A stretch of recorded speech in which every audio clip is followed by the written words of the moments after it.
Hello, beauty professionals of the world. Stephen Thomas here, creative artistic director for the hairdressing and beauty industry. This is another video on our beautiful channel to stimulate and motivate the beauty professional as to how wonderful they are, how important they are to the lives of other people, and how working with this awareness we can really truly impact the world and help humanity to go to a better place, a better direction for the future of our society. And that's what it's all about. That's what beauty is all about. Beauty will save the world. It's written, it's been foreseen. And we are part of that. And isn't that wonderful? Beauty professionals and taking the time out for ourselves, because our careers and our lives are dedicated to others. We have been placed on this planet and we have chosen this industry to give to others, to help others feel better, feel more wonderful about themselves, feel more lovable, and therefore better able to love and give. And that is a wonderful thing. And that's really truly what our mission is. It's not only just to cut and color hair, do a beautiful makeup, create a fabulous set of nails, do a beautiful facial, clear up the skin, the complexion, or beautiful deep tissue massage and help them to relax and find a good state of well-being.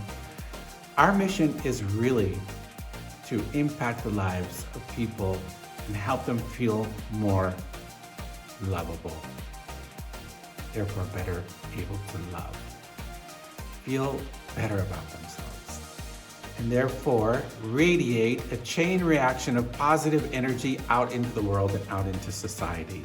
That's a pretty amazing thing. That is a wonderful thing. And it's a wonderful mission that we should all feel really good about. But what does that mean for us too? It means that we need to take the time out to take care of ourselves, to find that equilibrium inside ourselves. I don't know about you, but over the last 3 years, I have been going through some very major personal changes, spiritual changes, like a spiritual awakening. And it's really impacting my life.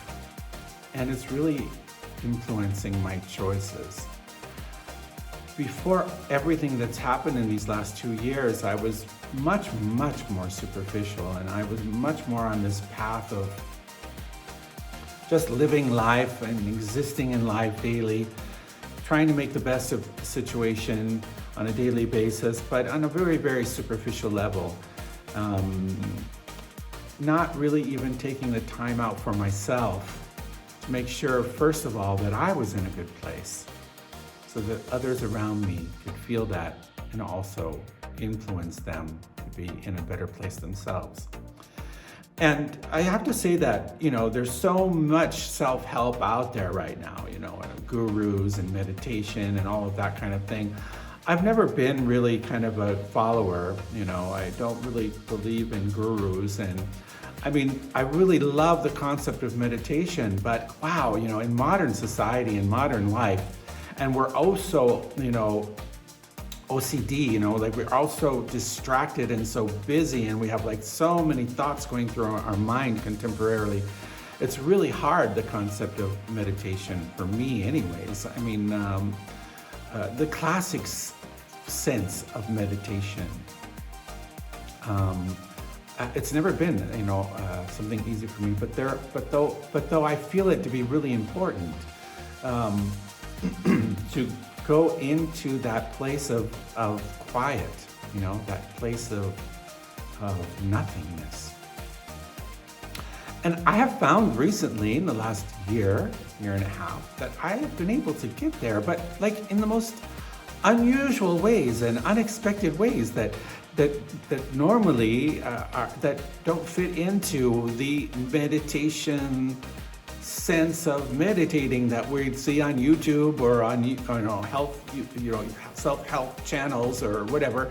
It's all about like staring at a candles and, sitting in like a lotus position and being immobile and all of that kind of stuff, and being there, forever, and trying to like quiet all of our thoughts. All of a sudden, though, I have found myself just like disappearing into states of quietness in my mind.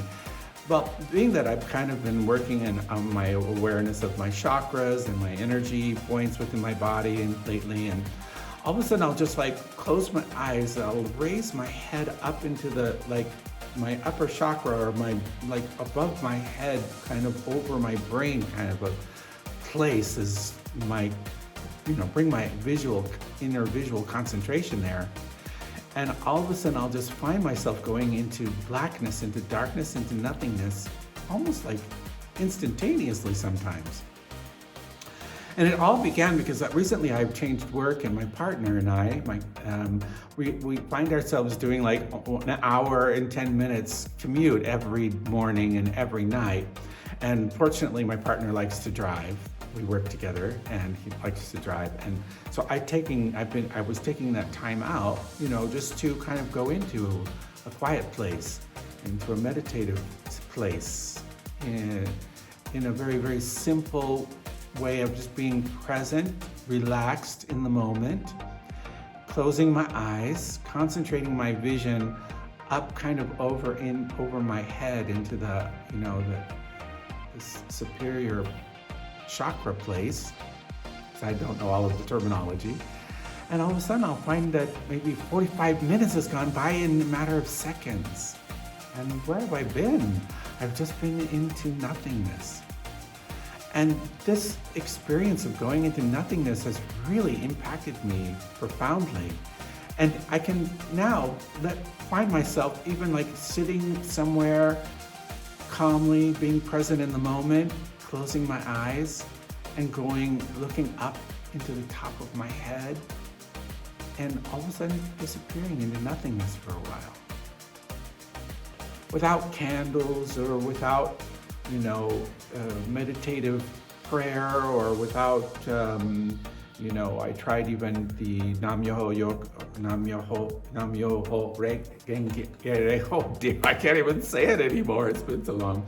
Like a Buddhist chants and all of that. And it's been just kind of like almost a kind of natural thing for me to disappear in this place of quietness, which has really helped me with my equilibrium. Why am I talking about this? Well, I believe the beauty professional needs to take the time out for themselves. It's been years since I've worked in a salon, honestly. I'm mostly now working corporate level.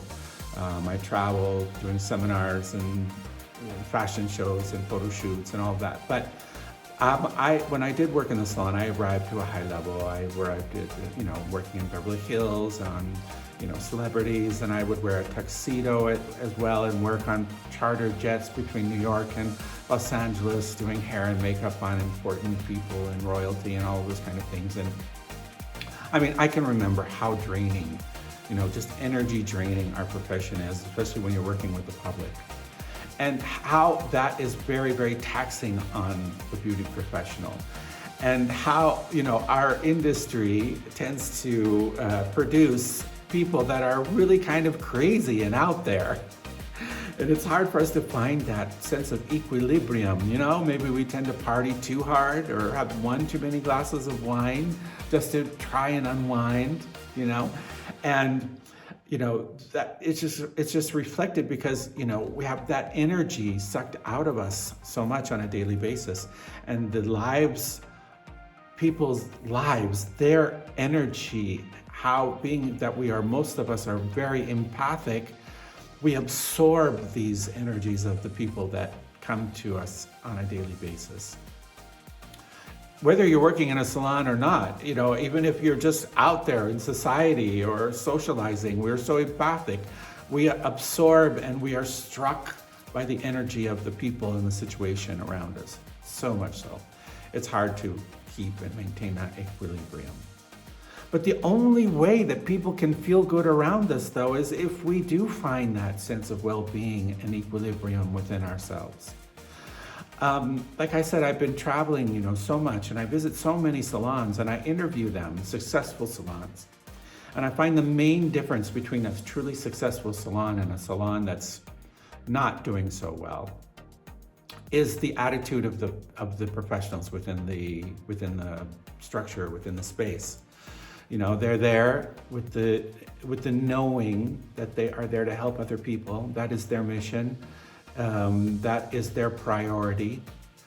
And you can feel it. Their energy radiates the fact that they are there to positively impact the lives of others.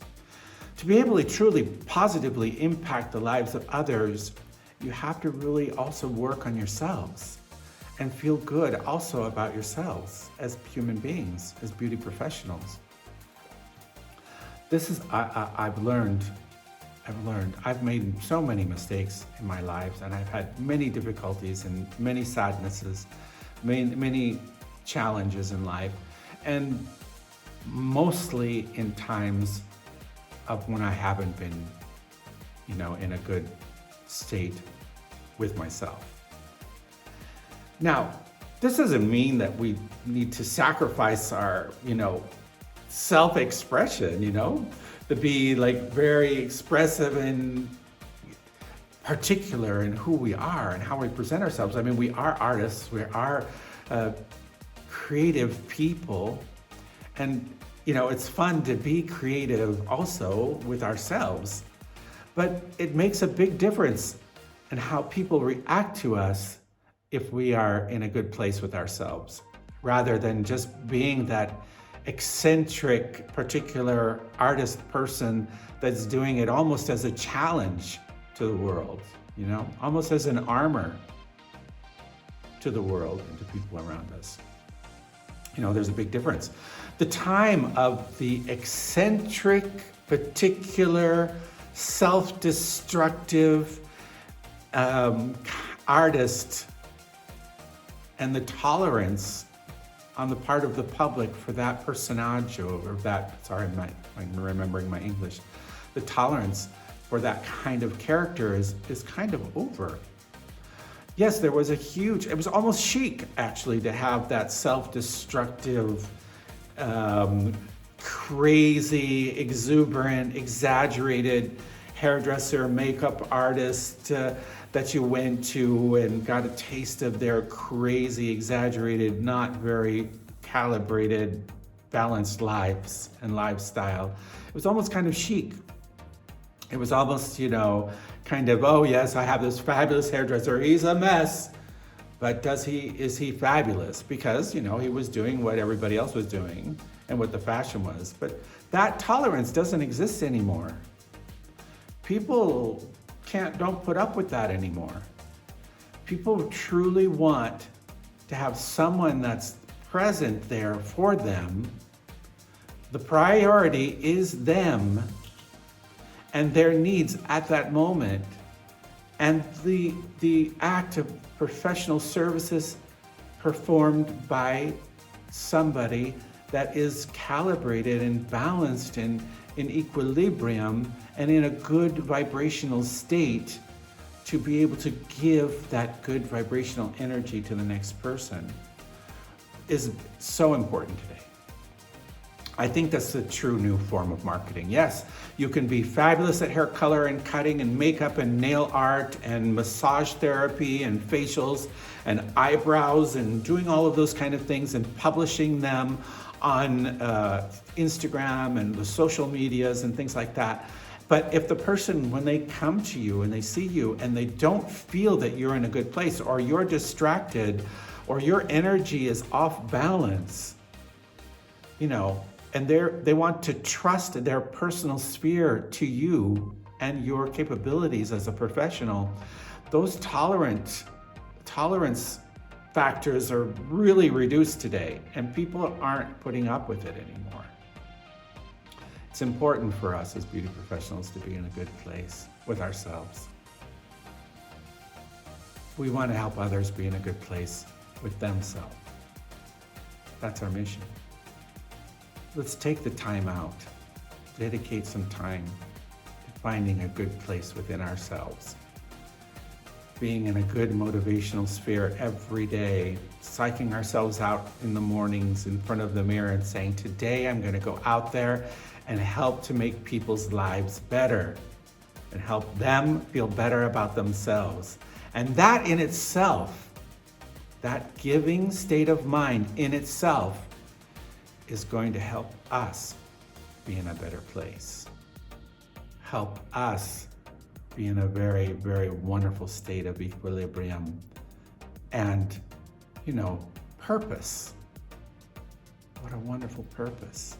And if we have purpose, and if we are aware of that purpose and the effect that it has and the energy that it gives to other people, what a wonderful, wonderful profession. And what a wonderful place to be. And how can we positively influence the direction of mankind? Because that is a chain reaction of love that goes out into society from everyone that we come into contact with professionally. The fact that they are feeling good about themselves because we've helped them achieve that. They're feeling more lovable and therefore more capable of love.